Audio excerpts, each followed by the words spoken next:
G'day, I'm Tim Thompson and I'm in Scott River, Western Australia at the 800 hectare grazing property of John and Barbara Dunnet. They're introducing ecotourism as a way of making their property more sustainable and diversifying farm income. Let's go and find out from Barbara a little bit more about the idea of introducing cabins onto a property, what the do's are, what the don'ts are, and find out what her experience has been so far on the journey.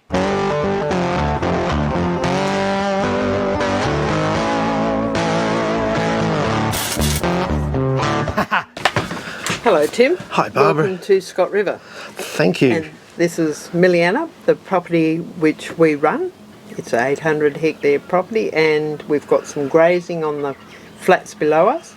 Yep. And on these hills and sort of towards the coast, we've actually decided we need to earn a little bit of income. So we've introduced the concept of the tiny cottages. And this, we think, will help supplement an income for future generations that will continue to live on this property. So we're trying to balance the needs of a fragile sort of coastal location with the productivity of the farming land below us. So you've got an opportunity here to utilise poorer grazing country to generate higher income and ensure that the farm is sustainable for the family into the future. That's the exact purpose. Well look, I think there's a lot of people that are having similar thoughts in various regions around Australia and indeed the world. Yes.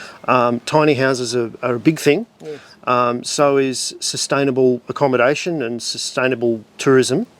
But knowing how to do it, I mean there's a lot of roadblocks along the way, so I'd like to explore what some of those have been with you, and I'd also like to have a look at what sort of tiny house has been successful in your situation. So can we have a tour of the tiny house please? We can. So Tim, in our tiny house we actually have the utmost luxury. We have a beautiful soft mattress which is fully recyclable. Got great soft pillows and we've got a great view out of each window. Underneath here we have some good storage options for your luggage. And if we move over here, we've got all of your coffee, tea options, and we have this little machine. I'd recommend that every cottage owner has one of these because we want to keep our patrons safe. So this is a two-way radio. So anyone doing farm tourism needs to seriously consider having one of these radios in each of their accommodation units. So in the drawers here we have some beautiful glasses. We have some artisan woodwork with our boards.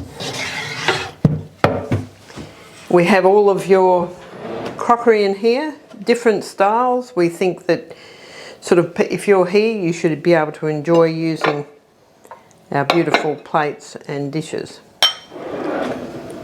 So let's talk about rubbish. We actually have a compost bin. Now this is for all your food scraps and stuff that we can put in the compost. So in here we have a bin for non-recyclables. We would like you to take them home so that we don't have a build-up of rubbish on the property. So here we have hot and cold running water straight from the rainwater tank. We've got a beautiful piece of timber here for your cutting board made by another local artisan. We have a gas stove, and here we have a normal 240 volt fridge. This fridge is actually run with the solar units on the roof here and converted into normal electricity. So you also have your normal power points around the wall, your normal lights, but it's all produced from solar power. So we'll move into the bathroom here. You've got your rain saver shower head, big drops, lots of water.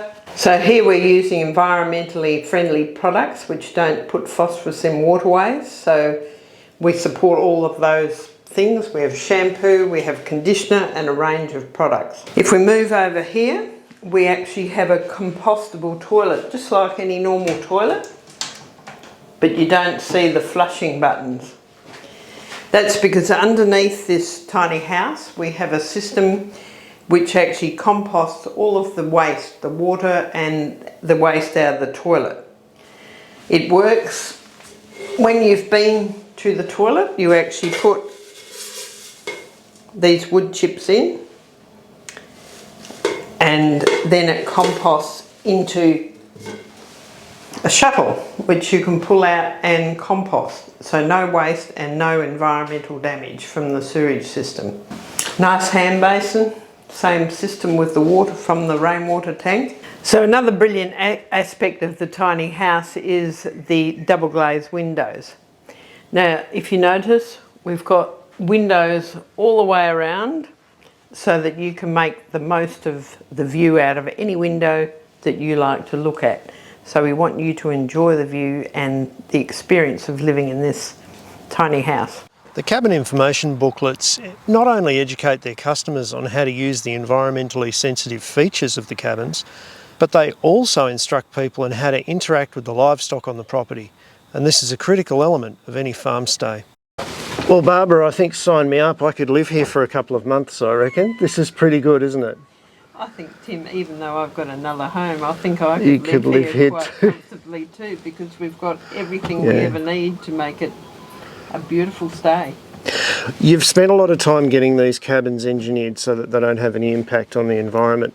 How difficult was it for you to go through all of the loops and hoops that councils and planning requirements put in the way of these sort of enterprises? Because it's something that some people don't think about first, and it's probably the first step you should think of, isn't it? I think it is, because planning approval was conditional on us being able to establish this, what we call a nature-based caravan park. Right. So it's actually classified as a caravan park, even though it's tiny houses on nature-based, a rural property. Okay. So we've actually got approval for 11 of these tiny houses. How many have you built so far? We've got 2, so we're just starting the journey. Right. But prior to that, we've actually had to get a heap of planning approvals, and one is bushfire. Yep. Now, this area is parkland cleared, and it's scrub. It's bush that has very little scrub underneath. So ideal for this sort of type of development. But this time of the year, you've got a mixture of dry and green. So for you, planning approval was a priority. You had to make sure that you dotted all the I's and crossed all the T's. Yes.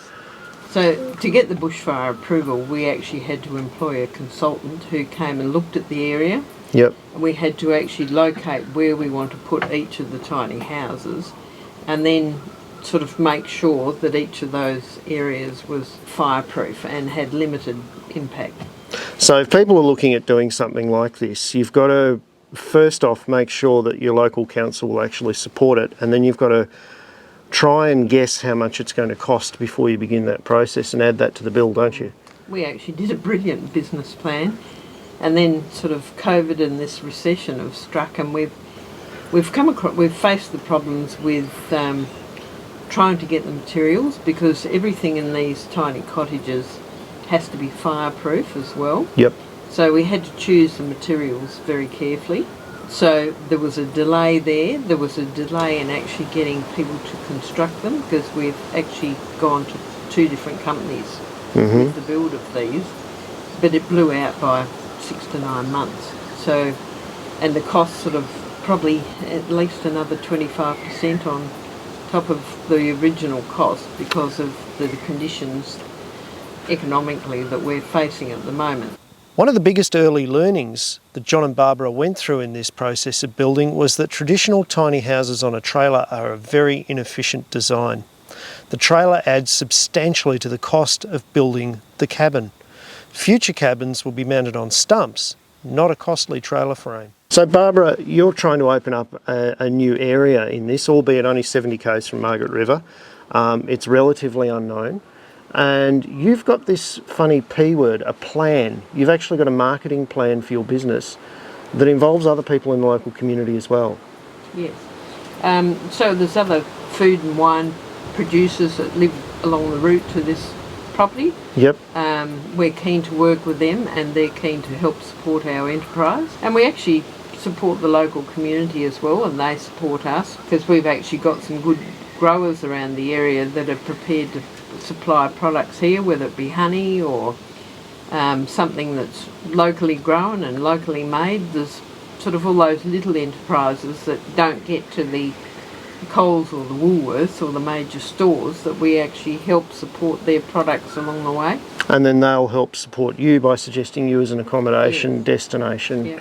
So that's all part of that plan. So you're very much into community cooperation. Yes. Now you've also got a bit of a succession plan going on with these cottages as well. Your daughter and your son-in-law live on the property and they actually manage the cottages and take a proportion of the profits from that for doing so. Yes. So there's an income stream then for your children in this who are actively involved in managing the place.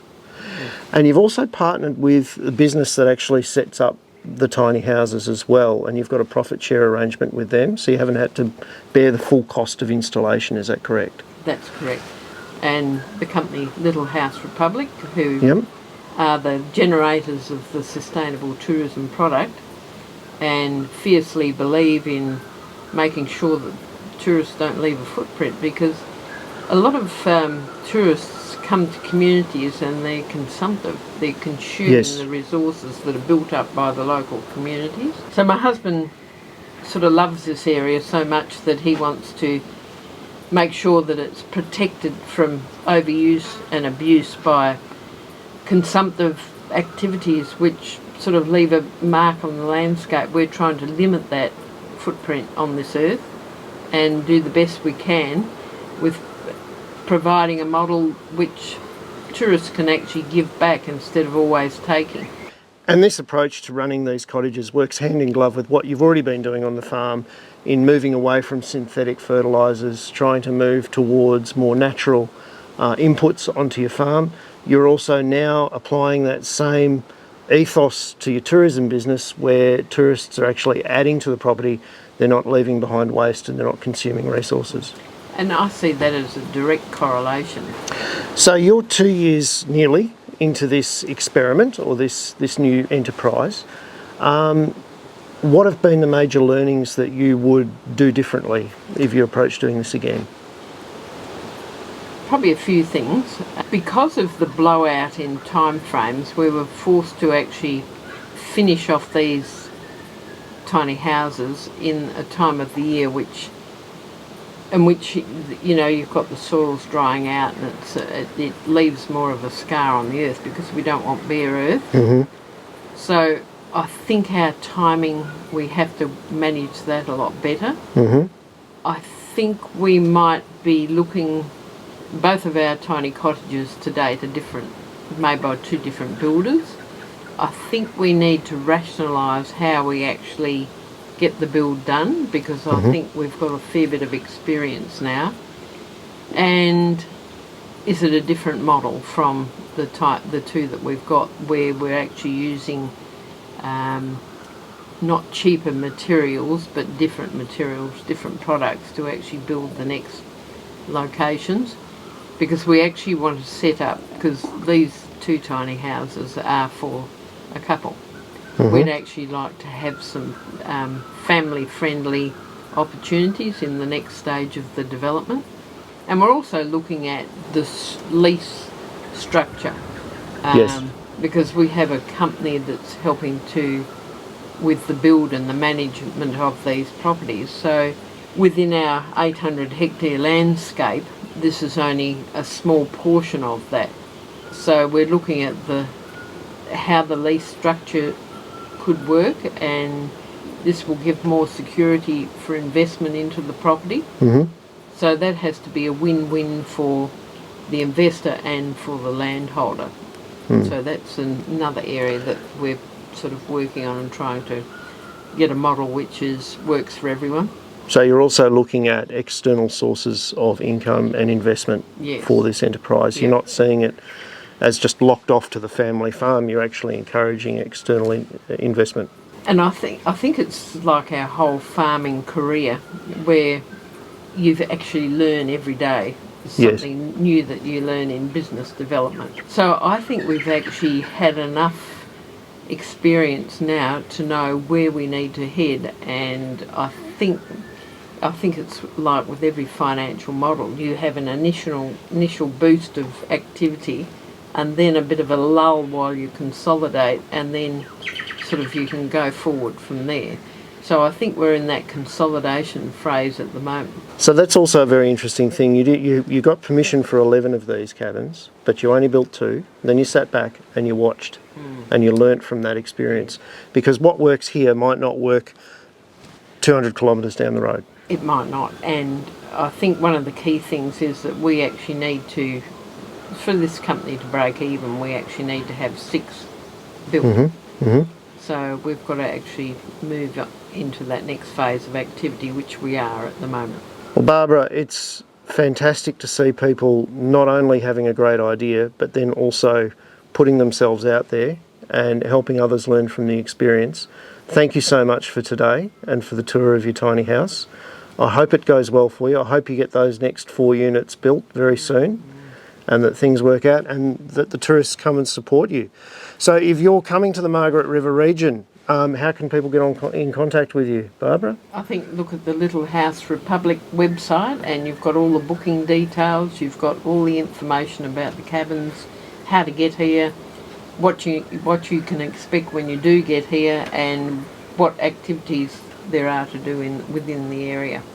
And if you're looking at doing tiny houses like this, Barbara, start small, have a plan, have a marketing plan, and link in with other people where you can get investment from outsiders. And hope that we don't have another recession or another pandemic. It's always fun, isn't it? Thank you so much for your time today. It's been wonderful to visit. Cheers.